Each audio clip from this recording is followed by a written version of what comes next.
right, guys, show of hands. How many of you believe that your performance on the field is 10% or more mental? 10% or more mental, your performance. 20%, 30%, 40, 50.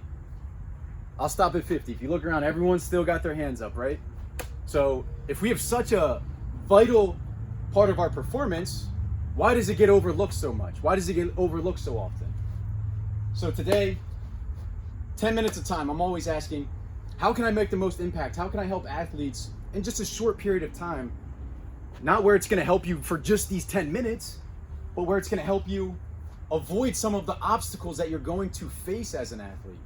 Whether it's trying to be a better teammate, whether it's trying to just simply control yourself, control the environment that you're in, whether it's trying to take all of this work that you guys put in practice and transfer it to a game. Whatever those obstacles are, because you're going to face obstacles. I'm here to say that it's going to happen, okay? So in 2013, it's my senior year in college, and you know, we have all of these big dreams, these big aspirations as athletes. I'm gonna break all of these records. My team's gonna do this. My team's gonna do that. I'm gonna go on, I'm gonna play professional baseball. So the first 8 games of the season, just killing it, feeling great, awesome. You know, we have a trip to Florida, and I'm in the top 10 in the nation in home runs. The top 10 in the nation. And whether you guys know baseball or not, I'm ahead of guys like Chris Bryant and things like that. I'm on top of the world. I feel awesome. I feel like, you know, King Kong stepping in the batter's box. So we come back from Florida, and something happens. The next 6 games, I go on to strike out 11 times in 6 games. You don't have to be a baseball player to know that 11 strikeouts in 6 games is not very good, right? So my performance not only went from here to here, but mentally, but emotionally, I ran from being on top of the world, creating all of these visions in my head, all of these ideas of, man, I'm gonna be a professional baseball player, man, I'm gonna get drafted, man, all of these great things are gonna happen. Being on top of the world, and it's like I fell off a cliff. It's like I splattered. It's like I hit the ground. But I didn't have any tools. I didn't have any way to overcome it mentally. I understand injuries are a part of the game, and that's mainly why you guys are here today. But my skills didn't change from one week to the next. I didn't go from being this great hitter to completely falling off the face of the earth. And the same thing is true for you guys. Would you agree, one week to the next, your skills don't completely disappear? It doesn't work like that. But this brain, our emotions, you go to the store, you buy a TV, you buy a phone, you buy AirPods. It comes with an owner's manual. Or you can Google it. Try to Google, how does my brain work? You're gonna get 60 million different results, right? So what do you follow? What do you believe? What do you do? And I think one of the most important things that I hope to share with you in these 10 minutes is that our brain is more like a muscle. You know, we look at it in 2021 too much like a computer or a hard drive where we just download information. But it's more like a muscle, something that needs nurtured, something that needs strengthened, something that needs conditioned. So how can I help you in 10 minutes condition your mind for this season, for the next 6 months, for the next year? I know this is a bold claim, so I'm gonna jump right into it. So how many athletes, are you guys all in high school? Any college? Okay, college. Excellent. So NCAA, National Collegiate Athletic Association, they did a survey. The survey was over 10,000 athletes. Over 10,000 athletes. So pretty significant study. 58% admitted to having some sort of anxiety, anxiousness related problem. Admitted. You know, we've all taken those surveys where I'm not going to check that because I don't think I'm that person, but I really am. 39% of those athletes admitted to some sort of anger related problems. I was in both of those categories, without question. Maybe some of you guys are the same. And for those of you that don't know who I am, I'm a local guy, Harrisburg. Played baseball at Central Dauphin. Went to a small Division I school at Mount St. Mary's. Went on to coach, start my own business, and for the past year, one of the good things about social media, I've been able to work with athletes one-on-one from high school to college to professional players and even some guys that were training for the Olympics. So I've had the opportunity to really dive deep into how does this thing actually work in the field of athletics, in the field of performance. So instead of me just telling you how to use your brain, because we're all going to face obstacles with teammates, with coaches, with parents, with other people. We're going to face obstacles with just the skill aspect of my sport. How do I take these skills and actually perform in a game where I'm not anxious, where I'm not angry? And the big thing is control. How do I control myself? How do I control the environment that I'm in? I've been obsessed with the questions all my life. I can vividly remember driving home with my father, I was a kid at the time, from a tournament. You guys have probably been in plenty of tournaments for your sport. And asking myself, why do people do what they do? Why is it that this kid with absolutely nothing, in baseball, Dominican Republic is killing it in baseball. In other sports, there's different areas of the world where kids have nothing. Players have nothing. Kids have nothing, and he goes on to be a superstar, making millions, making a huge impact, right? But his neighbor, same circumstances, ends up doing nothing. And on the opposite side of the spectrum, how does the athlete with everything, all of the coaches, all of the resources, all of the money, all of the training, all of the camps, ends up doing nothing? And his neighbor with the same resources ends up being a superstar. How is that possible? Why does that happen? How is there such a big gap? And one thing that we really want to understand, that our brain, our body, our emotions, our nervous system is programmed to do something very simple. It wants to maintain what's called homeostasis, okay? And all that means is what I'm taking in through my eyes, through what I hear, through what I envision in my mind, what I say to myself, through my nervous system, it wants to remain comfortable. It wants to remain in a stable environment.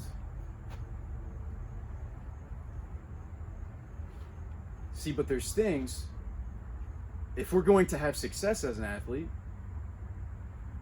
we have to fight this thing called homeostasis. We have to fight this thing called comfort. We have to get comfortable being uncomfortable. So how do you condition your mind to do that? How do you condition your thinking to do that? So instead of me just telling you, I just want to walk you through a quick exercise, okay? So if you guys are willing just to play full out just for a couple of minutes, okay? Just close your eyes. Close your eyes. Just take a deep breath in and a deep breath out. Deep breath in and a deep breath out. Now imagine 12 months from now, you walk into this same room. You see the same people, same faces, same equipment. And you look around and you see there's someone that you've never seen before. They're standing on the other side of the room. They turn around and you notice that it's actually yourself. It's the ideal version of yourself. It's that perfect version of yourself where everything over the past 12 months went exactly the way you wanted.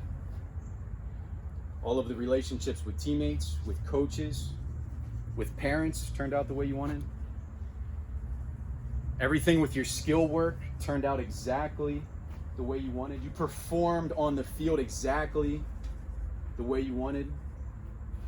Whatever stats, whatever results that you wanted turned out exactly the way you wanted. And you get to ask this future version of yourself, anything that you want. What was your training like? What was your nutrition like? What was your sleep like? What were your relationships like? And this future version gives you a perfect answer to every single question. Now you can open your eyes for a second and realize going through that simple exercise that isn't about goal setting, that isn't about anything like that. Now, I believe that goals are important and you absolutely should set them. That exercise is really about decision making. Because as athletes, we know, right? If this is where I'm at today, standing right here, and that box represents my perfect self, the future version of myself where everything happens perfectly, we know it's not as easy as just taking this straight line path. Would everyone agree? Right? This path is more like this. This path is more like, oh, I go over here, I get distracted. Oh man, I get hurt, something happens. Oh man, someone pisses me off, I get frustrated, I get upset, I get angry, I go back a step. So this path is all over the place. But we know, simply mathematically, right, the shortest distance between 2 points is a straight line. So conditioning your mind is like, how do I make this line straighter? How do I make this line where it's not where I go way over here and I fall off for, like in my case, for the rest of the season. 8 games, I was killing it, fell off the rest of the season. How do you bounce back quicker? How do you get back to that ideal self, that perfect version of yourself quicker? And this conditioning process is as simple as this. It's not that you're going to leave this room today and all of a sudden you're going to be transformed, you're going to be this great player. This conditioning process is simply when you're on this path and all of a sudden I start to veer off, all of a sudden you have a decision-making process with this perfect version of your future self to answer the questions, to answer the obstacles, to give you solutions to the obstacles. Instead of being this version of yourself, the NCAA athlete that has 58% admitted to dealing with anxiousness, anxiety-related problems, or 39% dealing with anger-related problems. Am I here to say that those emotions aren't going to come up? No. But if you have this version of yourself, this perfect, this ideal version of yourself, to decide, okay, things didn't go my way today at the game. Things didn't go my way today at practice. Not what would I do today while I'm anxious, while I'm frustrated, while I'm upset, but what would that version of myself do?